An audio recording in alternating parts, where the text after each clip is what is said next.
پہلی بات تو یہ کہ اس دھرتی سے حضور علیہ السلام کو خاصی محبت اور انس تھا۔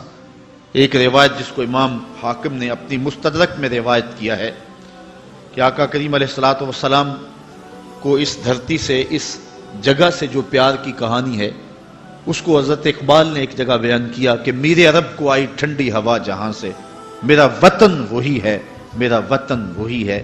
تو حضرت علی روایت کرتے ہیں اطیب ریح فی الارض الہند، سب سے مقدس خوشبو جو محسوس کی گئی وہ ہند کی خوشبو تھی، سب سے زیادہ طیب اور ستھری۔ اور یقیناً اس دھرتی سے ہی غزوہ ہند لڑا جائے گا، جس کی بشارت میرے اور آپ کے آقا و مولا حضور نبی رحمت صلی اللہ علیہ وسلم نے دی۔ کتب احادیث کے اندر کتاب الجہاد میں باب غزوۃ الہند موجود ہے، جس میں مختلف احادیث میں مختلف اصحاب سے مروی روایات موجود ہیں، اور ان میں اس غزوے کی بشارت دی ہے، بلکہ اس کو بہترین غزوہ قرار دیا گیا ہے۔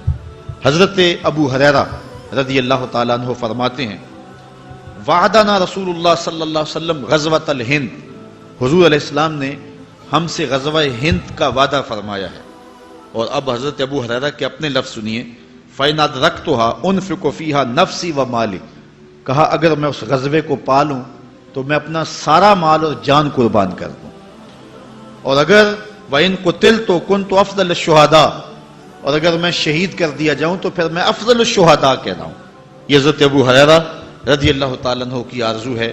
اور دوسری روایت حضرت ثوبان مولا رسول اللہ صلی اللہ علیہ وسلم، حضور کے غلام حضرت ثوبان سے مروی ہے، قال رسول اللہ صلی اللہ علیہ وسلم، کہتے ہیں رسول کریم صلی اللہ علیہ وآلہ وسلم نے ارشاد فرمایا اصابتان من امتی احرزہم اللہ من النار، میری امت کے دو گروہ ہیں جن کو اللہ نے جہنم کی آگ سے آزاد کر دیا ہوا ہے۔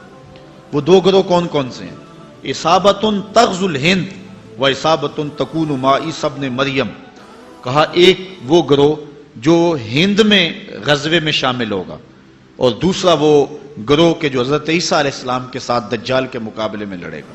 ان دو گروہوں کو اللہ نے جہنم کی آگ سے آزاد کر دیا ہوا ہے۔ میں فیصل آباد میں گفتگو کر رہا تھا تو مجھے ایک نوجوان نے کہا کہ یہ غزوہ کیسے ہوگا؟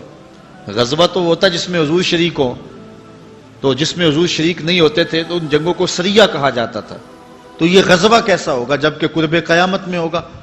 تو میں نے کہا یہ غزوہ اس معنی میں ہوگا کہ حضور علیہ الصلوۃ والسلام کی روحانی تائید اور آقا کریم علیہ الصلوۃ والسلام کی روحانی شرکت اس غزوے میں ہوگی، اور حضور خود قیادت فرمائیں گے۔